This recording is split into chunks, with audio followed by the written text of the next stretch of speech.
India, land of mystery, is the seventh largest landmass and second most populated nation in the world.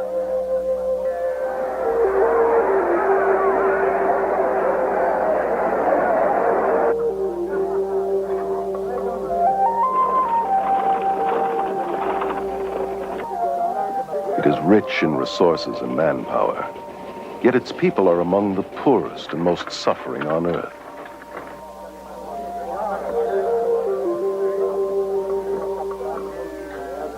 Millions of Indians suffer from malnutrition, disease, and poverty. The people are apathetic because their religion has taught them to be detached observers, disregarding the agonizing lifestyle which imprisons them.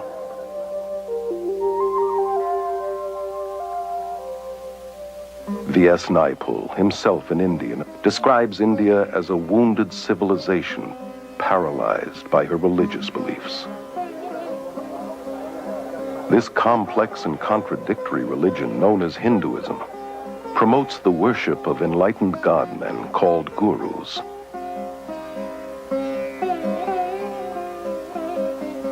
And countless idols.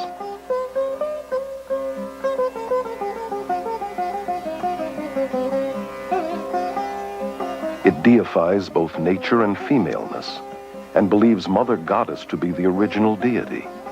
She is worshipped in many forms, as Mother India, venerated in the shape of her map, as Mother Earth, reverenced in the cow, whose urine is even seen as sacred, in Goddess Kali, the goddess of death and destruction, who demands to be pacified with blood sacrifices, and in Holy Mother Ganges, the largest river in India.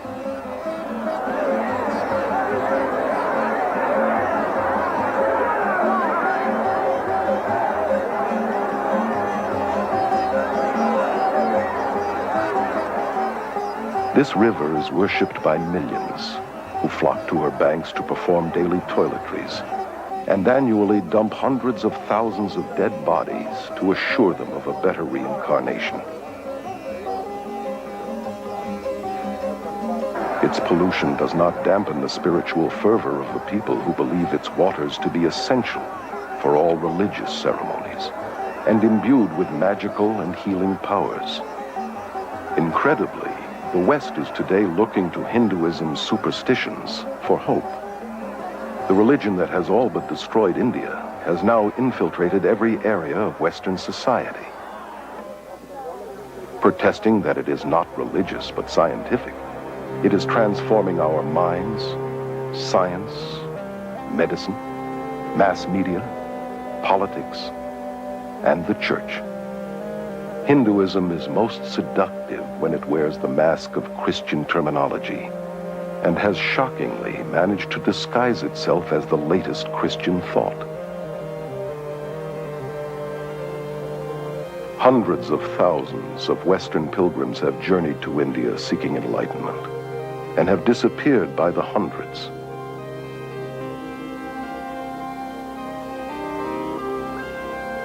All too often they are destroyed by the madness and perversion of the very gurus they have worshipped and looked to for salvation.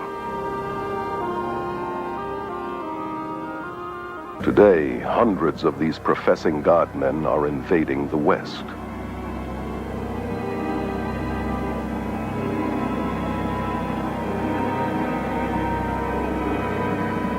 Is there any need for alarm? Or should we continue to welcome these gods of the New Age?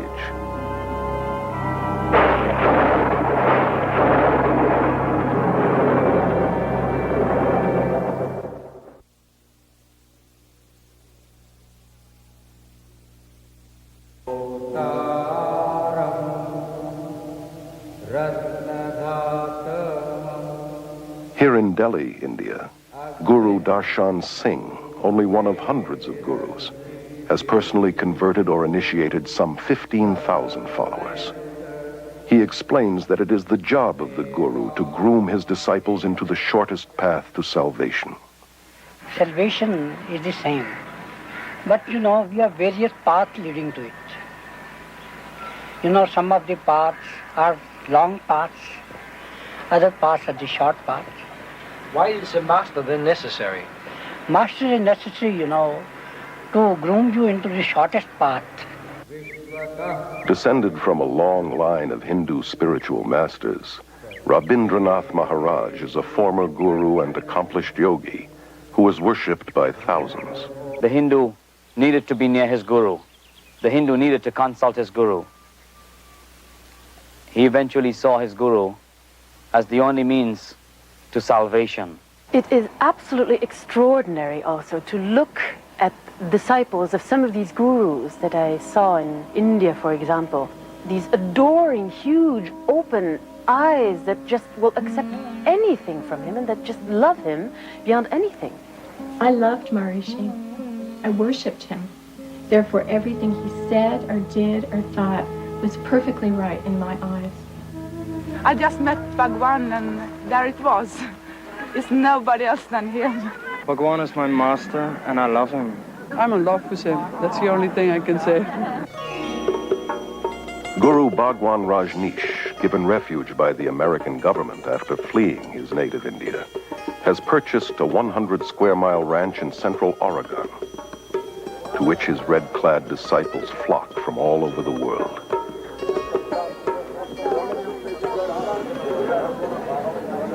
Whose astonishing title literally means highest spiritual teacher, Lord of the universe, honorable sir, and king. Carol Matriciana is a journalist and author of the book Gods of the New Age. Born and raised in India, she moved to London in 1973, where she became one of England's leading authorities on new religious movements. Prior to Rajneesh's death and the closure of his commune in Oregon, I had the unique experience of spending some time there. Rajneesh would come out twice a day in one of his 96 Rolls Royces and literally be worshipped by his thousands of Western devotees. It was so sad to see their complete devotion to a mere man who considered himself to be God. Part of his required allegiance demanded that his followers always wear orange, India's holy color, and a portrait of their master around their necks. His spokeswoman and right-hand lady, Sheila Silverman, tries to explain the attraction and magnetism of her master. He is something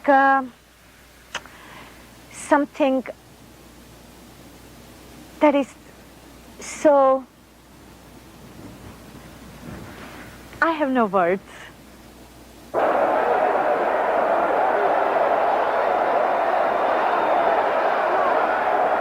It is a love relationship, master and disciple. Something happens in your heart when you see a master. Bhagwan's my master.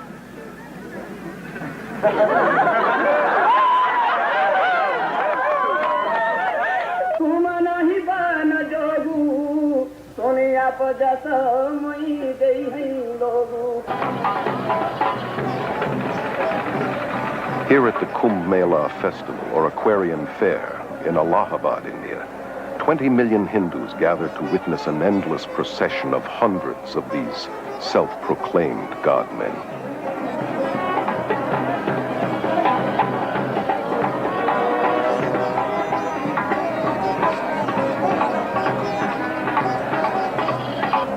Even the dirt beneath these gurus' feet is an aid to the disciple in his quest for salvation.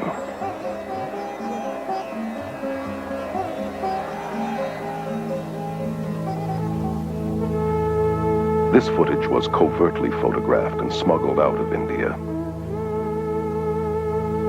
Naked priests are considered to be the holiest and most dedicated of guru disciples. Many cover their bodies with cremation ashes and dirt and mat cow dung into their hair.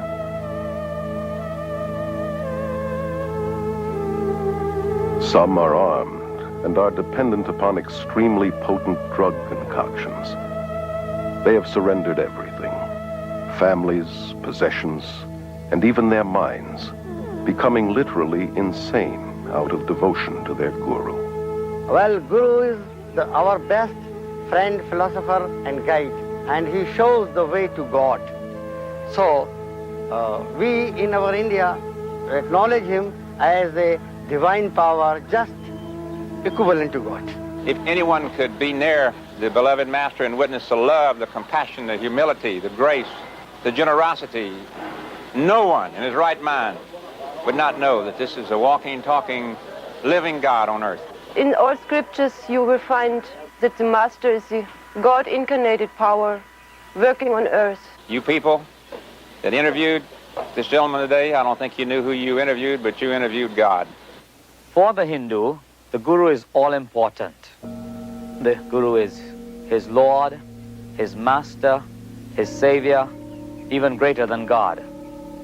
Yes, Guru is greater than God. I have personally talked with many, many gurus, and the sad fact is that within their belief system, they have to be detached and removed from their emotions and compassion, and their cruelty and inhumaneness is seen as spiritual and excused as holy. I was really interested in their worship and their veneration and their adoration and the gifts and offerings they brought to me. But I was certainly not interested in their problems and their difficulties and hardships and pains. The Guru followers believe that he returns this incredible love that they feel towards him. But in reality, he feeds off their emotions to maintain his own ego. So many people come here because they too are in love with Bhagwan. They too are seeking the wisdom, the love that Bhagwan has to offer. He has so much love, and he gives his love to everybody, and it helps us to find our love in ourselves. The followers of Jim Jones, leader of the People's Temple, were convinced that their relationship was built on love. And nearly 1,000 of his devoted disciples committed suicide at his command. It was their final gift of total surrender to the leader they loved. Their lives cut short by a madman claiming to be God, the reincarnation of Jesus Christ. Guru Sai Baba is one of India's most powerful men with millions of Indian disciples and a growing Western following. He says of himself, "I am God. My power is divine and has no limit. There is no force, natural or supernatural, that can stop me or my mission." Prabhu Guptara, born and raised in India, is currently a journalist and media commentator in London. Gurus are going to the West because of two reasons. First, of course, they want to convert people. They want them to become followers of their own religion, in some cases themselves. And secondly, because they feel they have something to offer. What these gurus have to offer is a family, a community to belong to, which they don't have.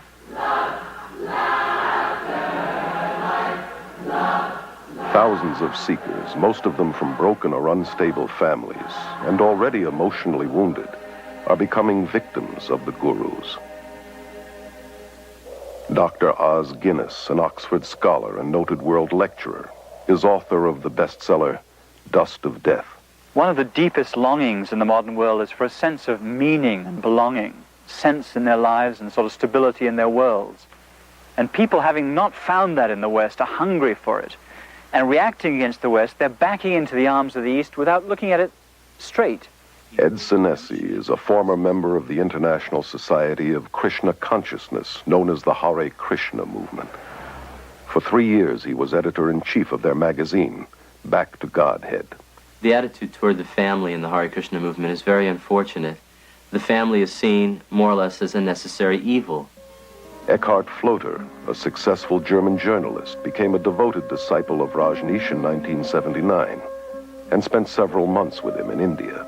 Rajneesh clearly says that the family, that marriage, that all these traditional family bonds are rotten. The only relationship that counts is between his disciples and him.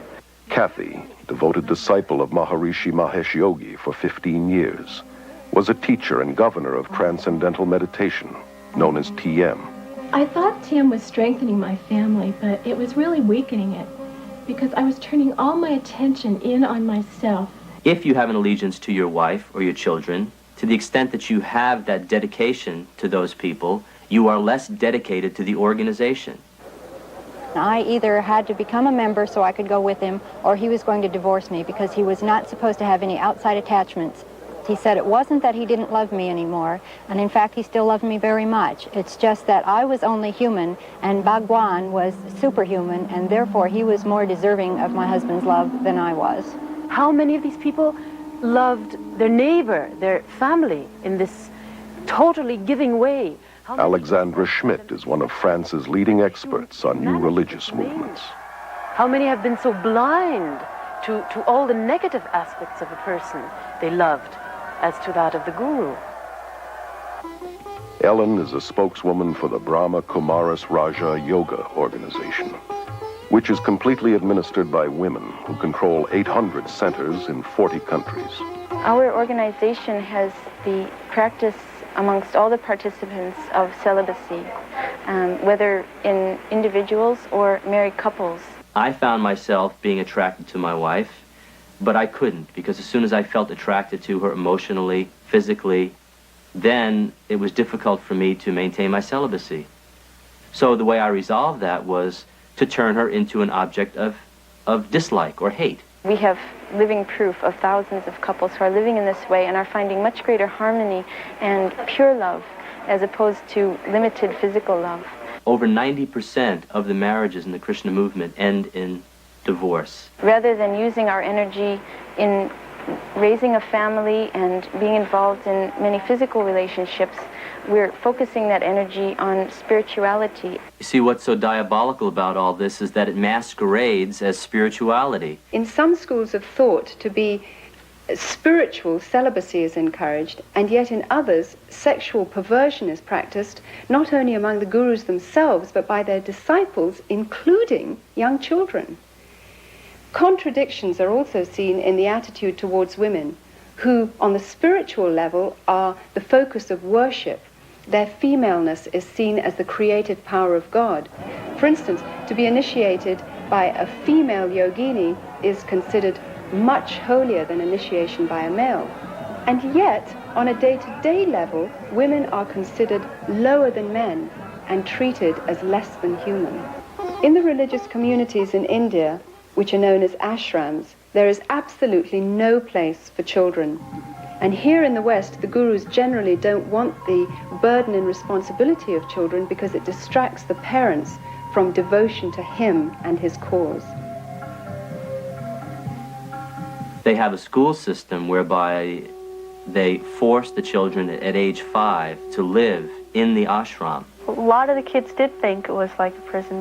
They didn't get to go anywhere but the ranch. And while we were at school, it's really just a place for the kids to go to get out of the grown-ups' way. And they separate them from the mother and father, which is very unfortunate and very destructive. Well, the kids would want to see their mom and dad, you know, just to be with them as a family. The kids wouldn't even know where their parents were, and they'd have to go look for them. And when they did, parents were usually too busy to talk to them. And so the kids were mainly by themselves and unsupervised. The most heartbreaking result of the guru invasion to the West is the damage and harm it brings to the children, those who have no other choice than to live in the ashram because their parents have chosen to follow the guru. Separated from parents and cut off from outside relatives, they become community property. They lose their individuality and identity and are alienated from society. Pastor Friedrich Hack has written over 30 books on various cults and is Germany's leading expert on new religious movements. Children brought up in a cult are only educated to follow the commands of their leaders. They never experienced freedom. They never experienced a responsible life where they could have their own choice, where they could follow their will. I've had these children taken them to parks, and they've seen normal people, and they'd recoil in fear from them because they don't look like devotees. The men don't have shaven heads or robes. I didn't want to leave the ranch. I'd rather stay there because I was scared of the people outside of it. Because, I don't know, you just got a feeling down there, so you were worked into staying there. Now, why would an organization want to disrupt families like that? My own understanding in the cult dynamic is that it's a principle of control. divide and conquer. According to the Guru Gita, one of Hinduism's most important scriptures, the follower must not only adore and worship the Guru as God, but surrender himself and all his possessions as well. Most of the gurus that I know of in the West are super rich. Gurus are more interested in white disciples than in Indian disciples, largely because they get more money from the whites. Rob, former transcendental meditator for 13 years, was a TM governor and in charge of teacher training at Maharishi International University. The TM movement is very wealthy. They have land holdings all over the world. They have beautiful hotels in Switzerland. They have university campuses in the Midwest. They have academies on the East Coast, the West Coast. Here he was getting served on silver plates 6 times a day, sleeping on a very soft bed, riding around in a Mercedes. But supposedly he was so renounced that he wasn't attached to these things, so that gave him a right to enjoy them. Maharishi made a statement that says, when the money comes to me, he says it's transcendental. Money is our last priority. Everything else is our first priority.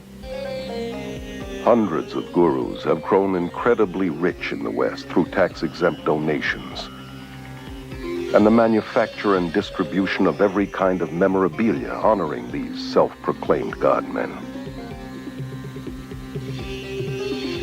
They have acquired vast land holdings, armed bodyguards, and outrageous luxuries, from posh hotels to their own fleets of planes, helicopters, and, as in Rajneesh's case, Rolls-Royces. Why not Rolls-Royces? Why have anything less? This country is a capitalist country, and anything that produces or helps capitalism, why not? Anybody who says, why have Rolls-Royce? I say, you're a communist. The guru's hypocrisy is diabolical. Criticizing the materialism and commercialism in the West and convincing their followers that non-materialism will get them up the spiritual ladder, these gods of the New Age are laughing all the way to the bank. I know of groups involved in drug trafficking, smuggling, prostitution, and the buying and selling of weapons, all done to earn money for the guru. I know of a variety of female disciples who were prostitutes in Bombay and making money with it. I have evidence that the Rajneesh organization is making a lot of their income through illegal trafficking of drugs into this country. If you have your head in a right place, you can create money. It is an art. They were encouraged to smuggle dope from India to Europe, and from this money they could pay their workshops.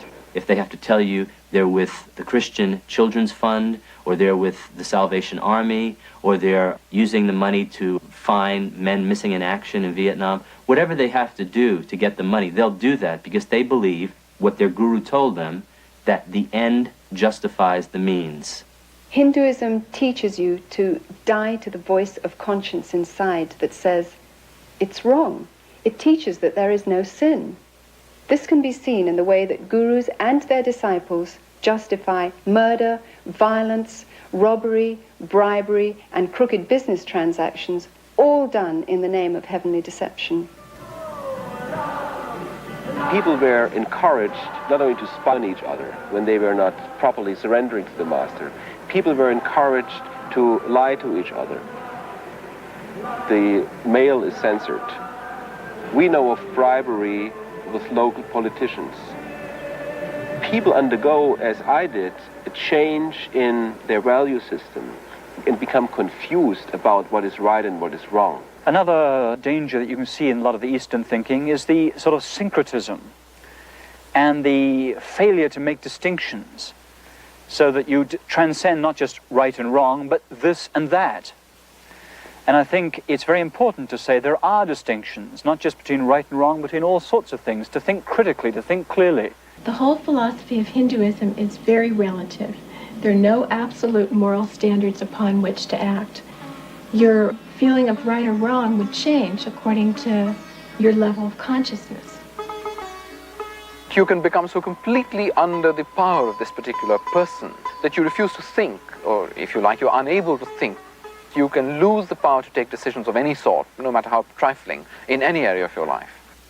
Sally Belfridge, former resident of Rajneesh's religious community in India, wrote of her disillusionment in her book, Flowers of Emptiness. I felt more and more kind of drawn into this emptiness of his. It's impossible to describe. It's more than charisma. Charisma doesn't do it justice at all. It's more than an aura. I really believed that he knew something I didn't, that he was on a plane that I was not. They ask you for total and also brainless obedience and worship because they are God and they are more than human, and you have to follow these gods.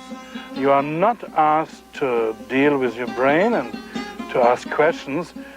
I discover with amazement and dismay the readiness of people to submit. So many people in the world feel that they've got to fling themselves headlong and believe and give up their autonomy. People love to give up this heavy freedom that we have to carry with all the decisions and the effort it implies. Freedom in the East is freedom from individuality. So it's a detached freedom that has no high place of man.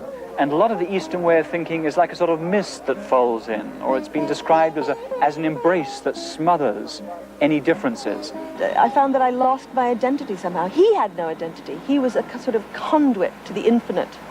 And I was somehow at the receiving end of something very strange and extraordinary.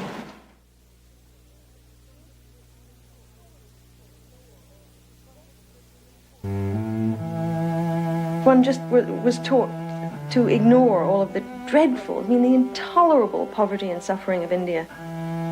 There were beggars clustering around the gates of the ashram, day and night, children starving, living in little huts, surrounding what was supposed to be a religious community.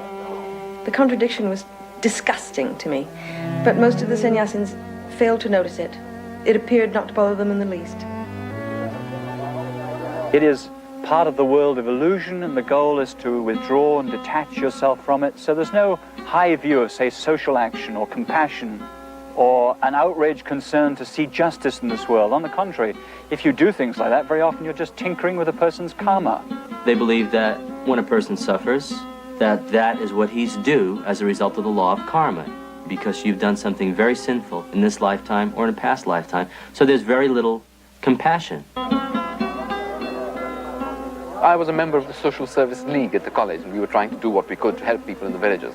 A gentleman who was head of the Department of Hindi came around to us and said, "Why are you doing this? These people who are suffering in the villages, sick or diseased or whatever, have come to earth in this state because they have done something wrong in their past lives.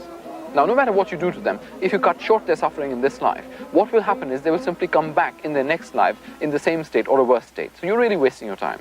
We feel that the cause of suffering is within, and so to allow people to experience peace themselves, we teach courses in meditation. They seek to escape suffering by numbing their emotions and compassion through meditation.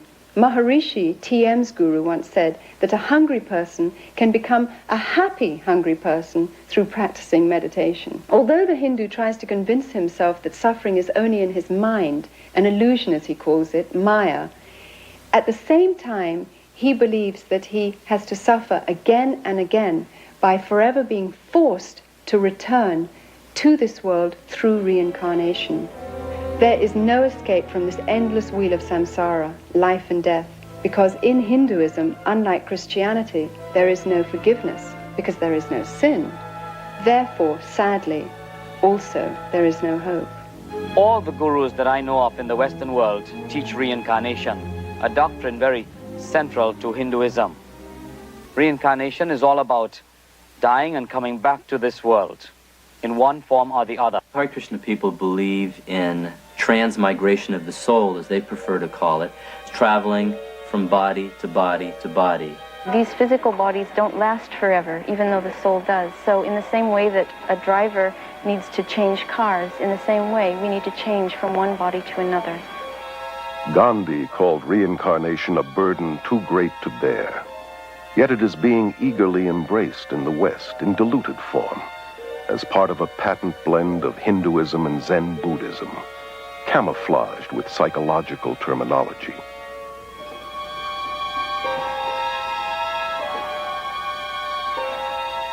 This New Age religion is promoted through thousands of worldwide networks and hundreds of major gatherings, such as this Mind, Body, Spirit Festival held in Los Angeles.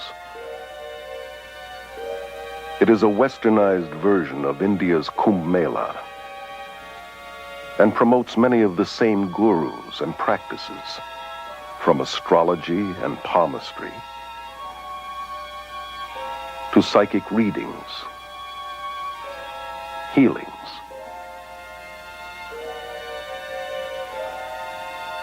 and meditations. The festival, now international, was started in London in 1977 by Graham Wilson. He explains the New Age interpretation of reincarnation as an upward evolution to a higher species of mankind. We don't just reincarnate as an individual soul into a new body each time, but there's a collective consciousness of souls, which is why I think we have access to a lot more information than we realize. Either one has to believe in reincarnation or resurrection. They both could not be true at the same time. There are those who believe that Jesus was a reincarnation of Krishna or Buddha or some other great master of the past, but the Bible would absolutely refute that. Until the early 60s, only an elite few in the West believed in reincarnation. Today, this belief is accepted by nearly 25% of Americans and about 50% of Europeans. Likewise, yoga was once practiced mainly by an occultist clique in America and Europe. Now, over 19 million Americans and millions more in Europe are actively involved in some kind of Eastern meditation. Altogether, 60 million Americans have incorporated Eastern philosophies into their worldview. The Bible teaches that Jesus came once and for all. When he died, he did not reincarnate, he resurrected. It is appointed unto all men to die once, and after death comes the judgment of God. I noticed that in the Western world, reincarnation has become something of a fad. However, in India and in Asia as a whole, reincarnation is certainly not a fad. It is a form of punishment. Within Hinduism, reincarnation is considered to be a terrible concept. The aim of the Hindus' religion is to somehow try and escape from this endless imprisonment of life and death. And the means by which they believe one can get out of this hopeless trap is through the practice of yoga. Yoga goes all the way back to the Hindu god Shiva, who is called Yogeshwara, meaning Lord of Yoga. You find yoga being taught in several of the major Hindu scriptures. Krishna, one of the many Hindu gods, was an advocate of yoga. Yoga is also mentioned in the Gita as the main means to attaining salvation. The word means basically to yoke, union. The goal of the Hindu is to be yoked with Brahman. Brahman is the Hindu concept of God, the all or the absolute. Yoga, in its many westernized forms, is also at the heart of the New Age movement that has adopted Hinduism's basic beliefs and goals. In spite of the seeming variety in hundreds of competitive schools of yoga, all forms come out of India and lead into the occult, though most Westerners are not aware of this. Yoga techniques include breathing exercises, or prana, positions called asanas, dissolving the mind, known as laya, psychic powers called siddhis, repetitious chanting, named mantra, and deliberately cultivating black magic, known as tantra. In my extensive travels in India, I have encountered a number of Westerners who have got into Hinduism and begun following Hindu gurus as a result of a very simple initiation into a yoga class.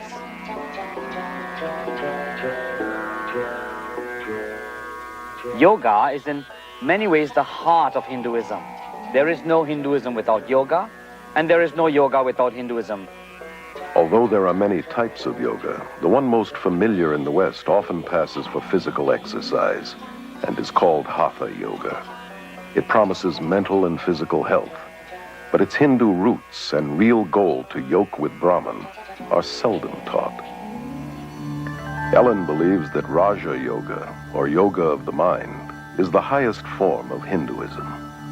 The Brahmakumari's Raj Yoga is a form of meditation where the soul begins to understand itself clearly and has a connection with the Supreme Being. Raj means royal and yoga means union, so the link with the Supreme Being.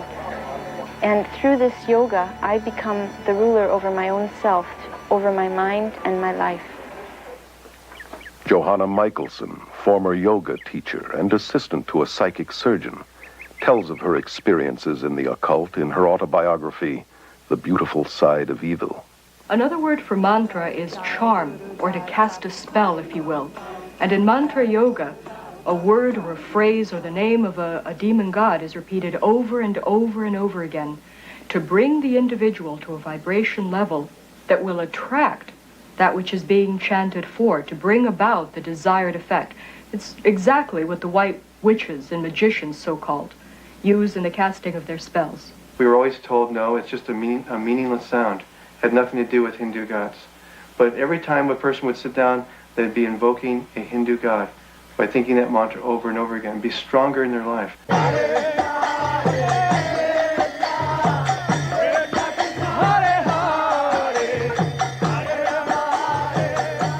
chant goes, Hare Krishna, Krishna Krishna, Hare Hare, Hare Rama, Rama Rama, Hare Hare.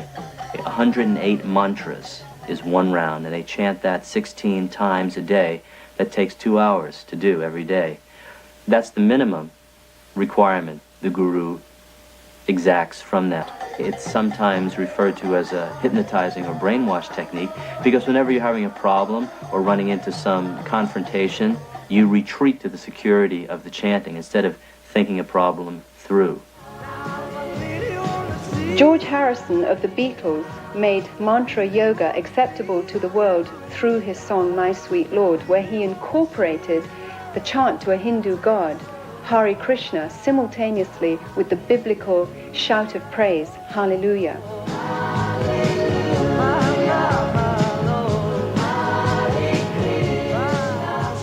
He said he did this deliberately to show that both religions are the same and to make Hinduism more acceptable. To pretend that all religions are the same is dishonest, as is the merger of various religious techniques. For instance, more and more Christians use the name Jesus much like a mantra. They claim that it's a tool to get them into the presence of God. Jesus said that repetitious prayer is not acceptable to God.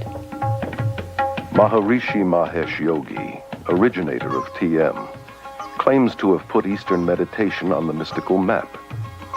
With over 3 million followers, TM is the largest guru movement ever to invade the West.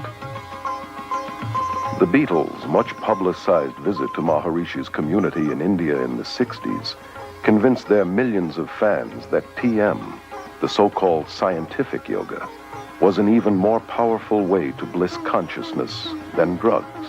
What makes TM unique and different from any other practice that's going on today is that it offers enlightenment very quickly. It offered a jet ride, you might say, to self-realization. I started experiencing being lost in this state of awareness called the Absolute. In essence, Maharishi taught that we all come from that nothingness, and that is the source of all our consciousness, of all of our thinking and everything we do. Maharishi's primary thrust is the marketing of his Siddhi Yoga, which is designed to develop psychic powers such as levitation. These courses, like most guru programs, cost thousands of dollars. Rob was able to finance his advanced training through government student loans, totaling $6,000. During these sessions, it's a very strange environment. People speak in tongues, they yell and they scream, they talk in foreign languages. It's like a madhouse, and it's real crazy. Everyone bouncing around on foam pads, flying up in the air. Rajneesh is one of India's most controversial gurus, largely because of his endorsement of shocking sexual practices as a prerequisite for salvation. His brand of yoga, called dynamic meditation, is a New Age combination of Hinduism and psychotherapies. This exercise, involving rigorous breathing and hyperventilation, is designed to arouse the serpent force called Kundalini, which the gurus believe lies coiled at the base of the spine.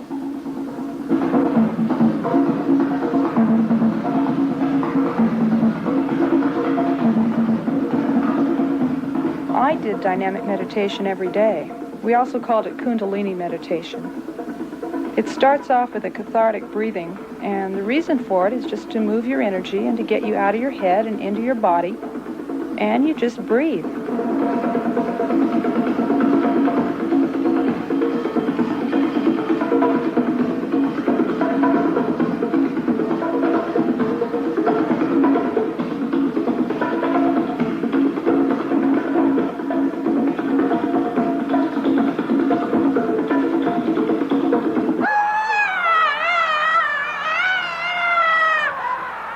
The next phase, the screaming phase of dynamic meditation, feels like when you finally had an opportunity to throw a tantrum when you were a little kid.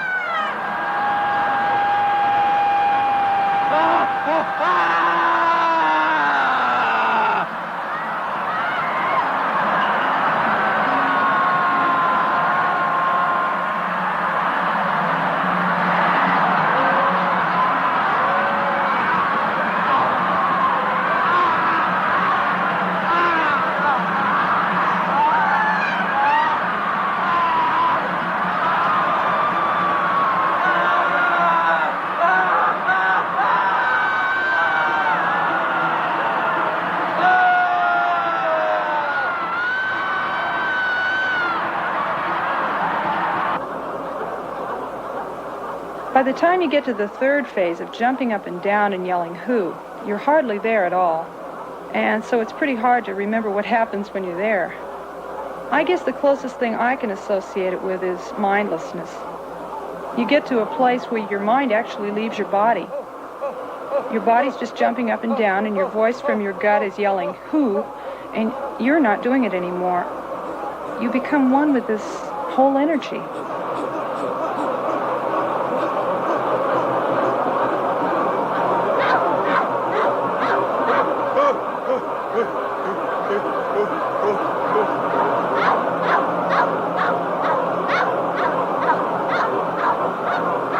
The next phase in dynamic is the quiet space. Someone yells "stop," and you've just been doing 30 minutes of intense catharsis.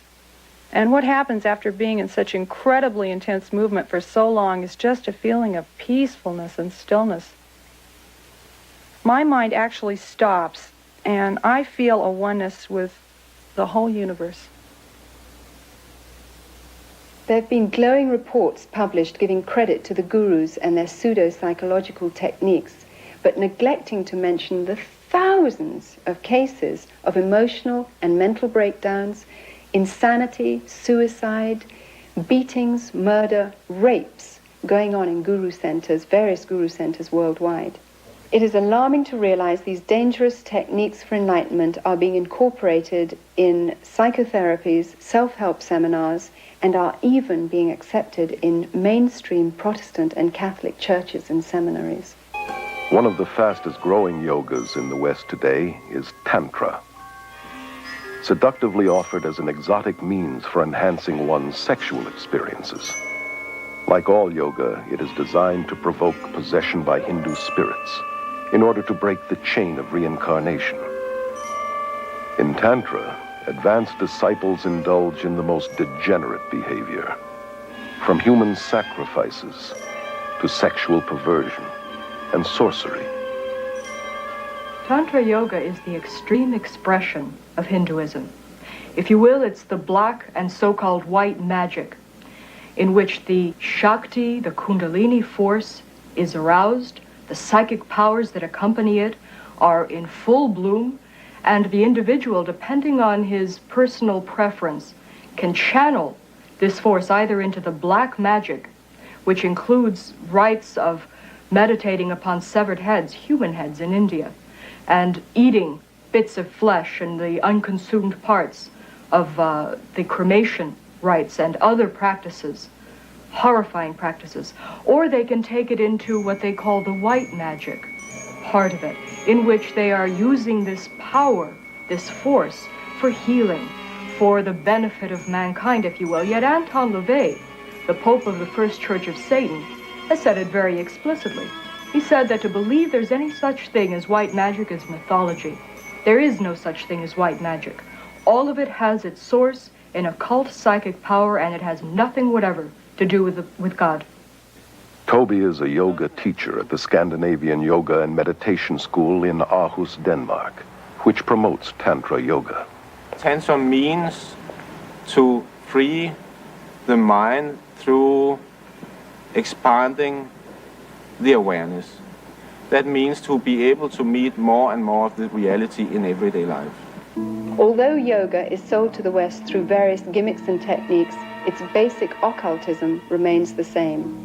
The hope of immortality is at its heart, and the dream of realizing one's own inherent divinity is its ultimate purpose. Becoming a Christ, they call it. Despite the claims that yoga is only physical and non-religious, it is the very essence of Hinduism's spirituality. It eventually leads to the realm of the spiritual, to meditation, where the person looks into himself to find the true self, and in finding the true self, he believes he's finding God.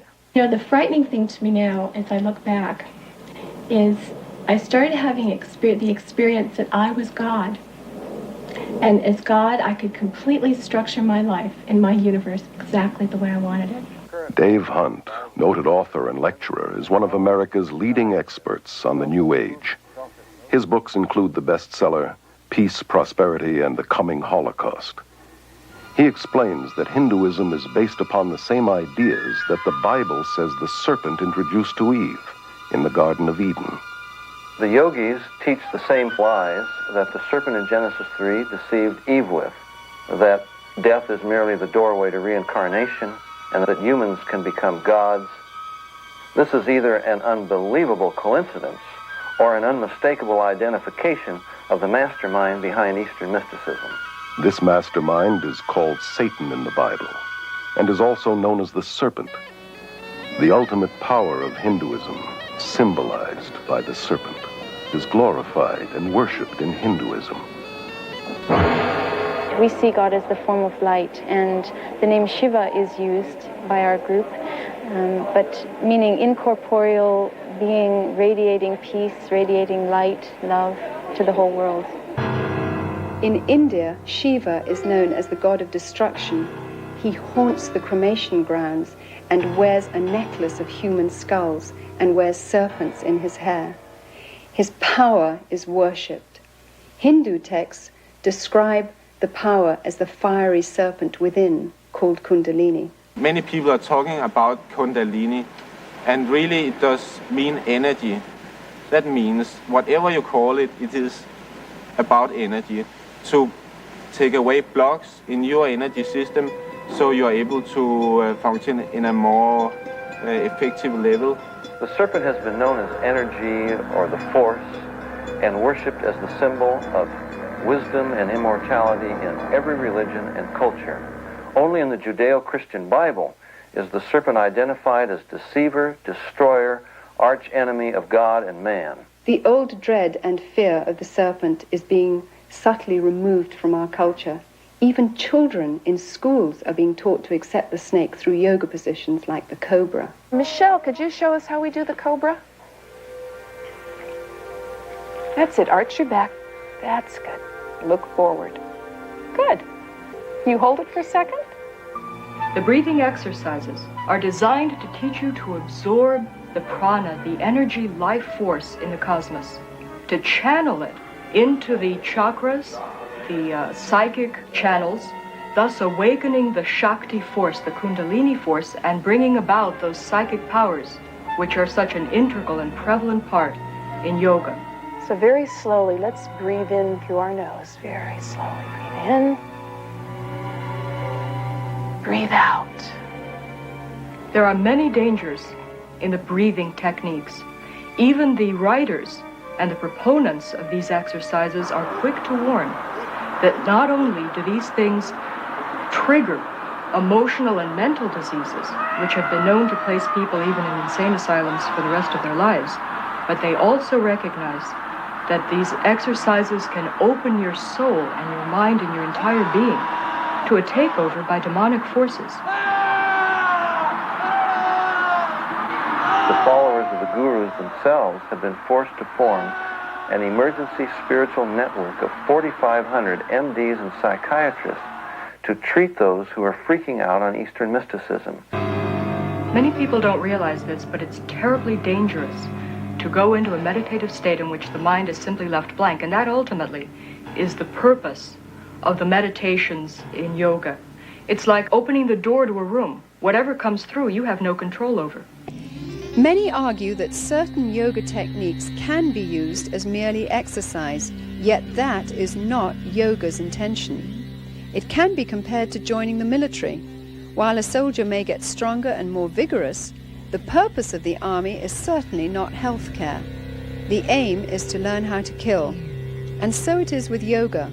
All yogic exercise was designed to kill the will, mind, and emotions, hence releasing the soul from the endless cycle of reincarnation. I thought I was being strengthened, but what I was really doing is flipping into an altered state of consciousness, a form of self-hypnosis, which is very weakening to the mind and to the body.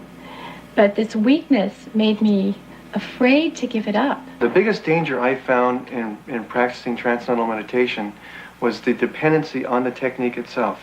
It's kind of like drugs.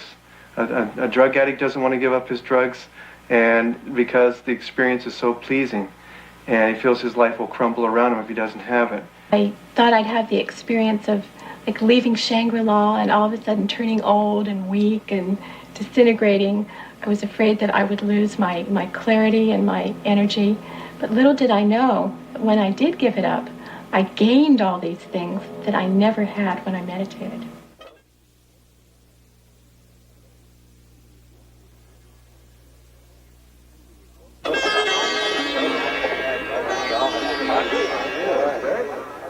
Once a religion for Indians alone, Hinduism has become radically evangelistic through adopting the principles of Christian missionaries who introduced cultural and social reforms in India. In 1966, at an international Hindu conference, leading Hindus planned a strategy to convert the world.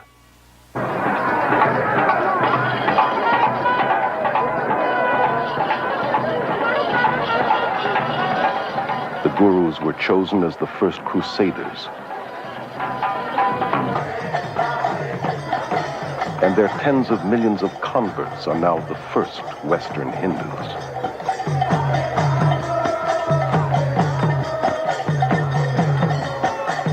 At the World Congress of Hinduism in 1979, a spokesman declared that our mission in the West has been crowned with fantastic success. Hinduism is becoming the dominant world religion, and the end of Christianity has come near. At the 1981 TM conference in India, a spokesman stated that the entire mission of TM is to counter the ever-spreading demon of Christianity. The religion that is out to destroy Christianity is being embraced by millions, including many in the church today who are naively succumbing to spiritual propaganda and unwittingly becoming disciples of the gods of the New Age. Behind today's aggressive campaign for world Hindu domination is a secretive organization called the Vishva Hindu Parishad. It is the world missionary organization of Hinduism. Paragraph 4 of its constitution says that its aim is to establish an order of missionaries, both lay and initiate, the purpose of propagating dynamic Hinduism. The Hindu Vishva Parishad magazine clearly states that yoga teachers throughout the world are the front missionaries of the Hindu religion. Western teachers themselves may not realize that they are being used by India's Hindu leaders in this way. but they are. While a guru disciple, Prema Nayak was an accomplished yoga teacher for 10 years.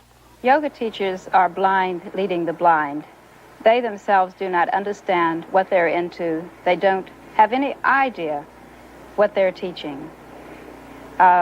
This is really being used to reach the souls of students and innocent people in this country and other countries who come for an exercise class. As I look back on it, I see it was a subtle infiltrating of my beliefs and ideas. It totally changed my worldview. It gave me little or no moral standards by which to guide my life. I was becoming a Hindu, and it was a very big deception. The Vishva Hindu Parishad's plot to convert the world to Hinduism has created thousands of New Age worldwide networks with tens of millions of converts, all working for a new one-world government. Through the repackaging of yoga, the Western mind is being systematically conditioned to accept a neo-pagan worldview.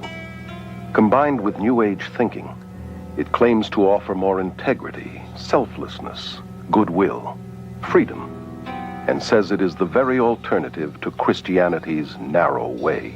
Yoga is really part of our society now. It's being sold everywhere as technique for relaxation, for becoming unstressed, brighter, more beautiful. The self-centered world of glamour promotes yoga, meditation, and visualization techniques as a means to a healthier and more beautiful body, mind, and spirit.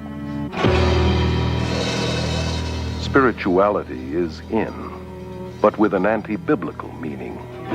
Even relaxation has become a spiritual quest for one's so-called full potential through holistic massage, isolation tanks, and hundreds of other New Age techniques. Most of the 2,000 YMCAs across America offer yoga classes. And nearly 2/3 of all universities and colleges make yoga available as part of the curriculum.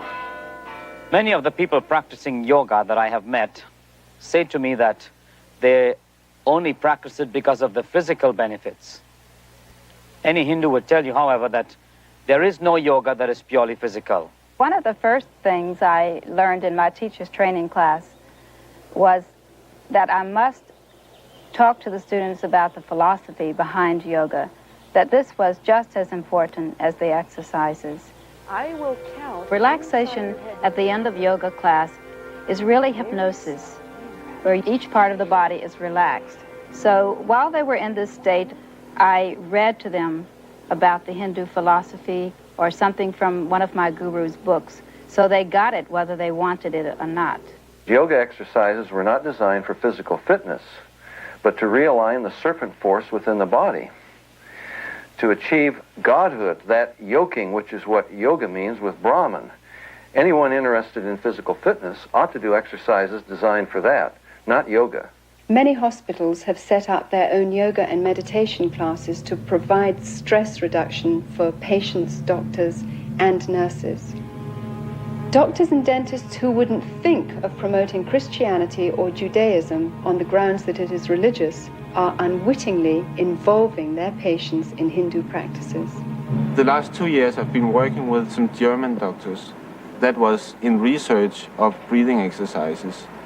In our Danish school, we get patients from the doctors, typical with backache, with nervous symptoms, with high blood pressure, with stress, and so on. In addition to promoting yoga, fitness and health magazines advocate various schools of vegetarianism, a practice essential to Hinduism. An extreme example is macrobiotics, which attempts to manipulate spirituality through diet. Maharishi once said that vegetarianism was the highest form of diet. This is essential in order to have deep experiences in meditation, because the vibrations in animal products are innately of the nature to pull the soul down into the lower levels. I find it intriguing that so many of the people in India And those in advanced yoga in the West who feel that the consumption of meat lowers their vibration level think nothing about drinking their own urine, or better still, cow's urine, which the holiest of men in India recognize as having special redemptive qualities. We only eat food that's prepared by yogis who are in remembrance of the Supreme Being, so that those vibrations are filled in the food, and these affect the mind very much. They also teach that anyone outside the movement is more or less evil. He's a meat eater. He's a karmi. You're not able to have as much endurance, not as much strength, because I was a vegetarian for many years, lost a lot of my strength. I've quit my so-called wicked ways, in other words, killing game and eating the flesh of animals. I'm a strict vegetarian, as this diet so ordains. God did not ordain vegetarianism. Jesus was not a vegetarian. He fed the multitude with fish on more than one occasion. He himself ate fish and the Passover lamb. While the Bible would not condemn vegetarianism as a means for health, it would condemn it as a means for spiritual enlightenment. Health food stores are among the main fronts for guru organizations and recruiting, and are major distributors of New Age literature. Thousands of MDs, PhDs, chiropractors, and dentists are enthusiastic proponents of New Age holistic medicine. These New Age practitioners operate from the premise that treatment of the body must begin with treatment of the mind and spirit. These therapies involve countless techniques, most of which incorporate altering one's consciousness or hypnosis. Always part of the occult, hypnosis has become the main bridge between Hinduism and modern science. Hypnosis creates the same states of consciousness that you experience under drugs and in yoga. Accepted in medicine and psychiatry, hypnosis is the heart of self-improvement and positive mental attitude courses. And hundreds of misinformed Christian psychologists use hypnosis in their daily counseling. Even in the church today, faith in God is being replaced by faith in our faith, in our positive thinking, in the idea that somehow if I can make myself believe that something will happen, then it really will. This is a counterfeit of the true faith. Many believe that hypnosis is okay if used by qualified counselors. Somehow used by the right people makes it scientific and not occultic. So Christians naively use it, as do many of the new consciousness movements like EST, Scientology, mind dynamics, silver mind control, and alpha brainwave training. In pursuit of Freudian myths, psychiatrists use hypnosis to regress patients back into their childhood and into the womb, where they relive the traumas of their birth, despite the scientific fact that the prenatal, natal, and early postnatal brain is not sufficiently developed to carry memories. I did indeed experience my original birth thought, but I felt it wasn't enough. I went back and I experienced my thought during my conception, and then I went back from there to a previous lifetime to experience why I had structured my conception the way I did. I mean, it's never ending. You can just keep going. Moreover, they take them right back into prior lives, where they come out with factual recountings of lives they've lived all over this earth. Obviously, the memory is not coming from the brain. It's coming from a deceptive source. The field of medicine is embracing numerous New Age beliefs that cannot be explained scientifically, such as acupuncture, which claims to manipulate the Kundalini force with needles, and biofeedback, which uses a monitoring device to train a person to control ordinarily involuntary functions, such as blood pressure. The Menninger Clinic's documentary on biofeedback calls it the yoga of the West. Elmer and Alice Green, pioneer biofeedback researchers, admit that it creates the same state of consciousness and results as yoga. This electronic yoga has now been introduced by psychologists into the world of sports, including the Olympics. Businessmen are coming to yoga today because they want to be relaxed in the middle of their day. They want to train their ability to concentrate. Self-help therapies are a motivational tool used by hundreds of competitive businesses across America.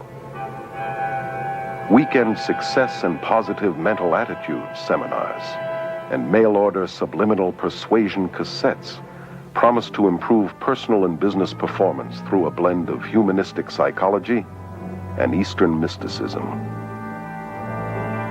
One such course, called New Age Thinking for Developing Your Full Potential, has changed thousands of lives for such prestigious clients as the IRS, CIA, U.S. Army, Navy, and Air Force, NASA, General Motors, IBM, Xerox, Rockwell International, Bell Telephone System, Bank of America, and scores of police and fire departments.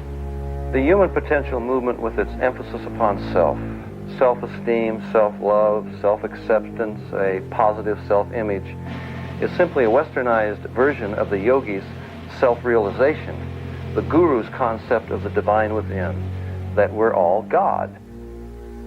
Rolling Thunder, the Shoshone Indian medicine man, has said, scientists will eventually discover what pagans have always known. That's exactly what's happening through the invasion of Eastern mysticism into the West.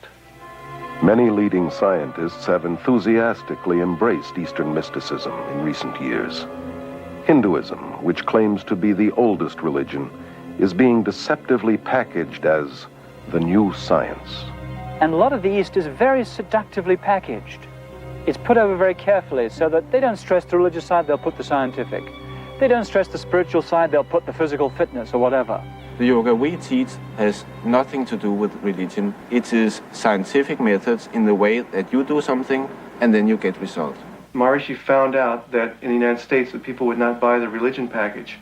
So offered the scientific package, started getting scientists involved, started to do experiments on meditators such as the breath rate, the brainwave patterns, etc. And when they found out that the metabolic rates lowered during meditation, they found they could present it scientifically and people would buy it better that way. Even as teachers, we were taught the puja ceremony. We were bowing down to Hindu gods, and yet we didn't really feel we were teaching a religion. I think that's extremely deceptive and dishonest, because the deeper you get into it, for instance, as people are initiated and so on, what they're taught is the pujas and the basic words and the rituals that are Hindu worship. Children practice it. It is used for teaching languages. It is used for the businessmen, for all levels of society. It's taught in the schools. In schools across the Western world, from kindergarten through university, Hindu occultism is being openly taught in spite of the otherwise enforced separation between church and state. Guru Thakkar Singh was invited to speak at a high school in Southern California. Kurt, a student there, became so overwhelmed that he actually moved to India, where he is now a devoted follower of Thakkar. It's only half an hour talk and 20 minutes meditation. And the experience I had while there was like nothing I'd ever experienced before. And just the air, the energy in the chapel where he was speaking was just electrified with feelings of love and just a peace, a hushed quiet that was just bewildering to me. It seems outrageous that in public schools across America, where Christian prayer has been outlawed, yoga, Eastern meditation, and visualization techniques, which are simply forms of Hindu prayer, are not only allowed, they're being actively promoted. Here in some of the schools in the West, in the PE classes, after having started with the physical aspects of yoga, the teacher eventually has the kids chanting words like Om, Rama, or Krishna, names of the gods. Starting right down from the teacher to the student, we learned that the yoga could really help the kids reduce tension and center themselves. Many teachers are now being encouraged to develop a mass consciousness among the students. Let's relax. We're going to very slowly lift our hands up. Children are taught to let go of their critical faculties and center in on their intuitive feelings and experiences. Just really, really relax. Imagine that you're on top of a really soft and fluffy cloud, and you're just really relaxed, comfortable. Just see that blue sky in your mind. One of the ways that the consciousness of the masses can most powerfully be influenced is through the mass media, which is increasingly being used for promoting Indian consciousness. The film Gandhi was probably the most effective piece of Indian propaganda to invade the West. It was a political advertisement controlled and heavily financed by the Indian government and promoted by the peace movement. It propagates a false message of Hindu religious tolerance and non-violence. Historical accuracy was discarded.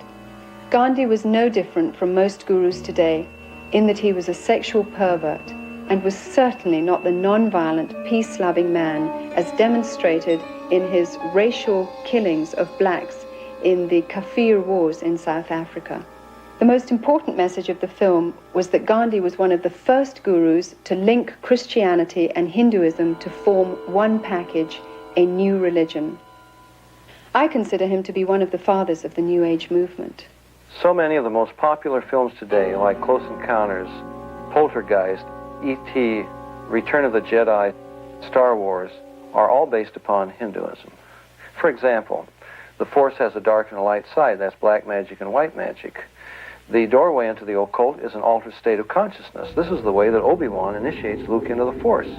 He has him working a laser sword. He says, Luke, your problem is you're trying to think. He puts a visor over his face so he can't see. And he says, Luke, you got to tune it out and let the Force take over. That's an altered state of consciousness. In The Empire Strikes Back, Yoda is a yogi. He's got Luke standing on his head going through various contortions to develop the mind power to raise his spaceship out of the swamp. And when Luke can't do it, Yoda does. And Luke looks on and says, I don't believe it. And Yoda says, that's your problem. In other words, it's all in the mind. If you would only believe it would happen. And when Luke goes into the cave to confront Darth Vader, Yoda says, don't take your laser sword, Luke. You don't need it. All you need is within you. That's the divine within. And when he cuts off Darth Vader's head and it rolls to the ground and he opens the visor and sees his own head, that's the most powerful presentation of Eastern mysticism you could ask for. The Beatles sang it, I am you and you are me and he is she and all is one. We are raising an entire generation of children under the bombardment of cartoons and television shows and fantasy role-playing games and movies that are telling them that the occult and Eastern philosophy is a wonderful thing, not something to be afraid of, not something ugly and fearful, but something beautiful with the darling reptilian creatures with the great psychic powers that are drawing these children into an acceptance of things that are dangerous beyond anyone's comprehension. The minds of children are being trained in the use of the supernatural and taught the principle of creating what seems like reality through Hindu psycho-spiritual techniques of mind power. Dungeons and Dragons, for example, requires participants to mentally murder, rape, torture, and otherwise commit mayhem with the aid of occultic powers. In at least one popular game, Hindu deities like the goddess Kali are invoked. Hindu religious techniques, including repeated chants, visualization, and casting spells, are used to overcome enemies. For you students who are new to our fantasy games class today, we're going to be playing Dungeons and Dragons, and I'd like to talk about a few of the advantages of using Dungeons and Dragons in a classroom. You may be wondering why you get to play games in school time. These games are used in gifted children's programs throughout the United States. A clear majority of state-supported schools and colleges incorporate them into their curriculum. And we call this an integrated curriculum. You guys are kind of familiar with that. You may encounter some violent creatures on the way, but the object is to be able to dispose of this ring that is the symbol of evil in the kingdom of Middle Earth. A child can understand the dark and light side of the Force. And to understand the Force is to understand basic Hinduism. George Lucas, creator of the Star Wars series, is in real life a devout believer in the Force, which he says can enable anyone to read minds, see past and future events, levitate, and plug into a nether world of psychic energy.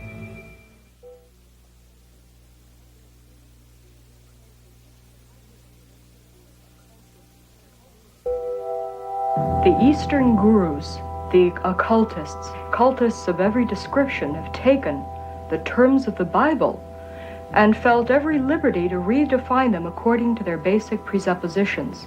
God becomes not a personal individual, a spirit with whom we have a personal relationship. Through his Son, Jesus Christ, he becomes an impersonal force. God is something, an energy that permeates every one of us, each and every one of us. And it's both personal and non-personal. Jesus becomes not the way, the truth, and the life, but an avatar, a way shower, one of many paths to God. Jesus Christ, of course, was an enlightened master. Bhagwan is another Jesus, another Buddha. Jesus Christ was a great master, like our master is today. The Word made flesh, as the Bible puts it. Jesus himself warned us that in the last days many would come claiming to be Christ and Messiah. Our landscape today is literally crawling with individuals claiming to be Christ, and the Eastern gurus are right on the top of the list. There are two things the gurus have done. On the one hand, they've used Eastern-type words that are floating about in the West, words like energy, vibrations, and so on. And they've also used words, phrases, ideas from the Bible, from the teachings of Jesus, misused them, twisted them around to draw people to themselves, to suggest that the things that Jesus was talking about are actually the things they are talking about, when actually it's not so at all. In Holy Bible, it has been explained very explicitly that be ye perfect even as your Father who is in heavens is perfect. And we are also basically the same as he is. And when you're a perfect man, then you can go upward and you can become divine. Each human being is naturally peaceful, naturally pure, naturally good, and the quality of evil is our unnatural state. So in meditation, we're practicing that, focusing on the original, pure, divine self, which is our true state. If humans are inherently good, then why do they lie, cheat, steal, make war? Whatever good there is within us apparently isn't enough to keep us from doing evil. Therefore, to seek salvation from within is to seek it from the wrong source. We're not separated from our higher self. We're separated from God by sin. Ernst Winter has a PhD in international law. He was a diplomat in the Austrian Foreign Service for 10 years, and from 1968 through 78 was a director with the United Nations. My greatest concern really is the growing interest and dedication and application of Eastern mystical thought and practices within traditional Christian groups and churches. There's a vacuum, there's a longing. They want to be filled with, quote, religious experience. Today's New Age teachings falsely claim that Hindu spiritual experiences are compatible with Christianity. And the incredible thing is that so many Christian leaders, through their books, magazines, sermons, radio and TV programs, encourage millions of Christians to seek Christianized Hindu experiences. Many people who are in the Christian church have come to us and have had deeper experiences of spirituality and of God as a result of this meditation. As a society, we've become geared to basing our beliefs on our experiences. If our experience and our feelings tell us that something is valid and genuine and good, then we automatically assume that that is the measure of absolute truth. No distinction is made whether this is a spiritual experience coming from God the Father or from the rule of this world. The appreciation of Satan or the devil or demons has diminished enormously because rationality says there cannot be a Satan, cannot be demons. These are psychological phenomena, maybe even have to be treated by a psychiatrist. Opening, therefore, to spiritual experiences one's soul opens many people to the occult. The Jesus who came to me in times of deep meditation gave me visions and experiences that were beautiful beyond description. I was convinced that because I was witnessing miracles of healing, because these things are so filled with love, they must be good and from God. And yet one day it occurred to me that I had no objective, absolute truth against which to test my experiences. that my feelings, my emotions, perhaps were open and subject to some form of subtle manipulation which I didn't understand. At that point, I decided to look into the Old and New Testament. I knew that I'd fallen then for the Jesus of the counterfeits. Trying to develop spirituality based on feelings, ecstasy, or experiences is like building a house on sand. Our relationship with God should be built on a solid foundation of biblical knowledge.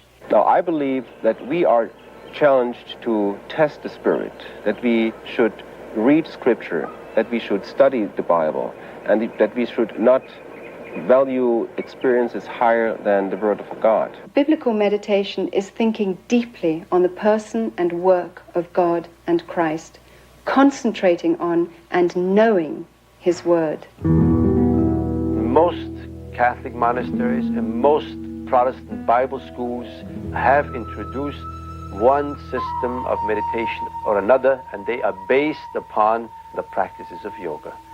Many of the church people, and particularly the leaders of the churches and denominations, look with great hope to Eastern mysticism that it would bring new life into a dead body. I recently graduated from a major American theological seminary, and I've seen an alarming influence of Eastern mysticism in terms of using meditation techniques, biofeedback, self-hypnosis, autosuggestion, as a tool in order to gain mental and physical health. The danger to the students is that these professors are using Christian terminology in order to describe Eastern techniques.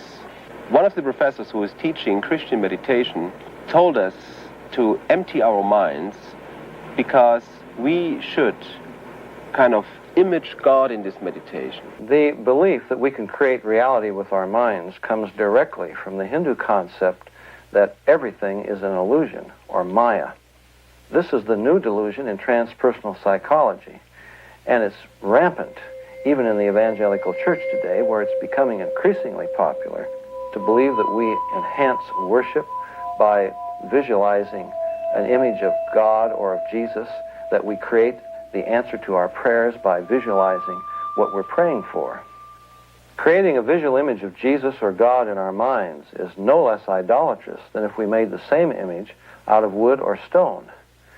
Forcing God to participate in a situation or honor a desire that I have visualized in my imagination is simply a devious way of attempting to manipulate Him into doing what I want without admitting it. While infiltrating the Christian church, Eastern mysticism is also powerfully influencing world politics. Under the umbrella of the United Nations, countless New Age groups spread their philosophies worldwide. Many UN leaders, UN agencies, and the World Council of Churches with its deep UN ties promote New Age beliefs and practices. The UN has its own meditation room and resident guru, Sri Chinmoy. Even the United States Pentagon has meditation rooms. A graduate of Harvard School of Divinity, Leland Stewart, directs the Unity and Diversity Council, a powerful New Age promotional network that originated with a 1965 directive of the United Nations General Assembly.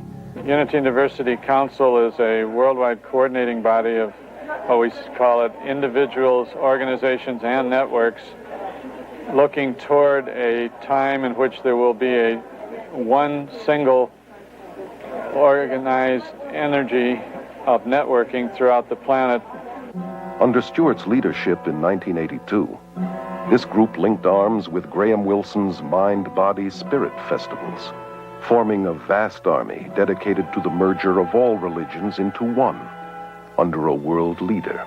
I am very interested in the harmony of all religions, not just to give birth to another religion, but rather to produce, let's call it, a universal religious outlook through which there can be a new connecting of all cultures and all religions, all races.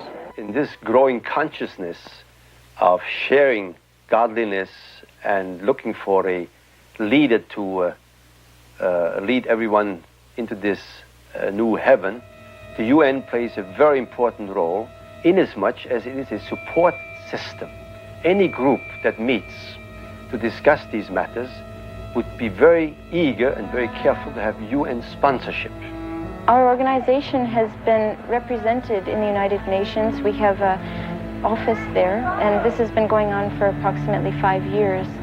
We've been involved in all the sessions that are going on in the UN. We've been able to watch and participate, offering meditations and presentations.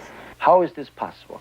I think it became possible by the thought and actions of one man in the UN, Robert Mueller, who was continuously emphasizing that the UN has to be a support system to this conditioning of man, to this sharing desire, to this looking for a one world government, for one world leader, and playing down, and I believe myself correctly, that the UN is not that world government, that it is a conditioning device, that it is an aid, a support system. It gives prestige to otherwise completely outlandish groups.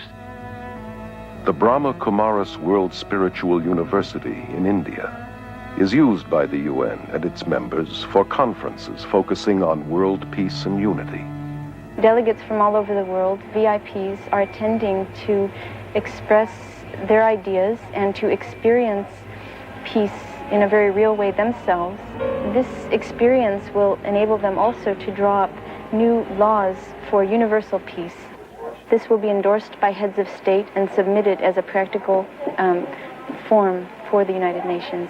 Many evenings, the UN building is even used for lectures, talks, meditations, enlightenments, on how to make one better world. The leaders are asked to meditate and be involved because this is part of their instruction, of brainwashing, and all this is part of the conditioning for the vision of a new world or of a new age. This guruistic system in politics is very dangerous for our democratic society. It will at least bring a loss of freedom, a loss of security, and a big danger for all mankind. So I believe Guruism is preparing the world for some political fascism too. Actually, we're being prepared for this surrender to an authority in a way that perhaps we don't realize. We are going through right now strange bathing in Eastern concepts of consciousness, states of consciousness, bliss, reincarnation, energies, vibrations, all of these words that have become very commonplace, really, in the Western languages, are also modifying our mind. They are changing our way of thinking. And this changed way of thinking puts us into a mental state, if you'd like, and prepares our intellectual functionings for this surrender. More than ever before, the human race seems willing to surrender spiritually and emotionally to a charismatic leader who can offer peace and prosperity to a world trembling on the brink of ecological and social collapse, international financial chaos, and a nuclear holocaust. Well-known New Ager Benjamin Creme claims to be the coming world leader's advanced public relations man. In 1982, full-page advertisements around the world announced the coming of Creme's New Age Christ, which gave fresh hope to millions. At this press conference in Los Angeles, he described how this Christ would make himself known. It is a truism today to say that we are at the dawn of a new age, the age of Aquarius. And it is important to remember that all of the great religions await the coming of a teacher. The Christians await the return of the Christ. The Muslims await the Imam Mahdi. At the same time, the Buddhists await the coming of another Buddha. The Hindus await the return of Krishna, and the Jews, as always, await the coming of the Messiah. I'm speaking today about the return of such a teacher. Christians are awaiting the return of the resurrected Jesus with the nail prints in his hands and feet. But the followers of the gurus are awaiting a coming world ruler who won't even claim to be Jesus, but the latest reincarnation of the Christ Spirit, and he will have the psychic powers to prove it. Simultaneously, throughout the world will take place hundreds of thousands of spontaneous healings and cures, which will reinforce, if that were even necessary, the fact that it is the Christ himself. The day of declaration will be the outstanding event of this or any other century. On that day, the radio and the television networks of the world will be linked together. We shall see this extraordinary face on our television screens. But he will not speak. His words will drop silently into our minds in our own language. This is the significance of the altered state of consciousness reached in yoga and other forms of Eastern meditation. A Nobel Prize winner has described the brain as, quote, a machine that a ghost can operate, unquote. What that means is, in an altered state of consciousness, the connection between my spirit that normally operates my brain and my brain is loosened, and that allows another spirit being to interpose itself, begin to tick off the neurons in the brain, create an entire universe of illusion, astral travel, give psychic powers. In this way, the world is being prepared for some ultimate delusion. He will indeed inaugurate a great new world religion, and at the very most sacred core of that new world religion will be the process which is called the esoteric initiations, which take us out of the strictly human kingdom into the kingdom of God. David Spangler, board member of the Planetary Initiative for the World We Choose, which comes out of the United Nations, declares that Lucifer is the same force as Christ, that Lucifer prepares us for our own Christhood, that this is the final Luciferic initiation into the New Age. Benjamin Krem's Christ may not be the world teacher and ruler of world peace as he forecasted, but without question the stage is being set today for what the Bible calls the apostasy, or man's abandonment of God. This climate is ushering in the final actor, the counterfeit, who the Bible predicts must come before the return of Jesus, the true Prince of Peace, who will then reign for 1,000 years. The merger of science and mysticism is now in full blossom, and its evil fruit will be the new universal religion of the coming world dictator that the Bible identifies as the Antichrist. Today's revival of paganism and Hindu practices, which form the heart of the New Age movement, was ironically the same kind of foundation that prepared the way for Hitler's rise to power. The Germany of the 20s and 30s was in social and economic despair and looked for a leader who would free them from the Great Depression. The man with a promise of hope was Adolf Hitler, who claimed he was ordained of God to usher in 1,000 years of peace and prosperity. His hypnotic powers manipulated an entire nation to surrender its collective mind to him. Obsessed with the occult, Hitler drew many of his bizarre ideas from Hinduism. He took the symbol of the swastika as his own, a Hindu symbol of power seen in many of today's temples in India.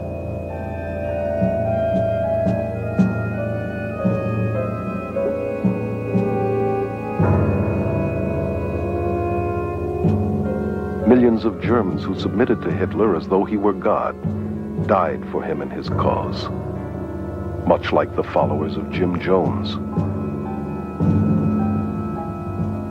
The current worldwide revival of Hinduism, blended with psychology and disguised as self-improvement, self-hypnosis, positive mental attitude seminars, visualization techniques, and mind dynamics courses, has made today's world far more susceptible to spiritual deception than the Germany that embraced Adolf Hitler.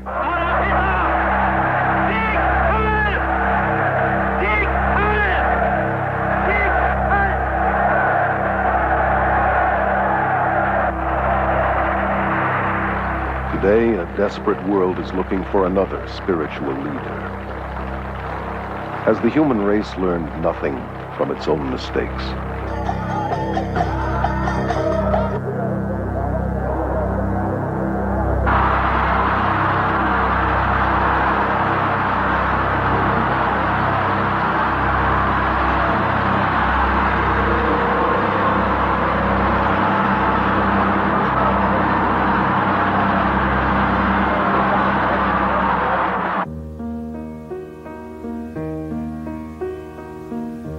Jesus says, "See to it that no one misleads you.